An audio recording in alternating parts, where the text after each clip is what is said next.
आपके पूछेगा तो इससे आपकी जान माल सभी का सुरक्षा होगा। ठीक है, फायर अलार्म है।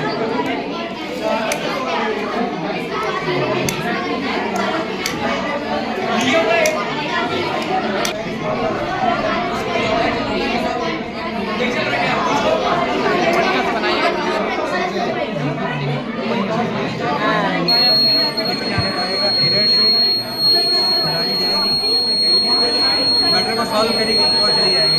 एक ऐसे ही बार कहता है ये, अगर भूकंप आया तो ये आप घर के अंदर हो, अच्छा करेगा सिग्नल प्रोवाइड किया, अंदर का सिग्नल आपके अंदर जाएगा, आपको सावधान करेगा कि भूकंप आया, आप इधर से निकल के किसी सेफ प्लेस पे आ जाओ। इससे आपकी जान माल और जो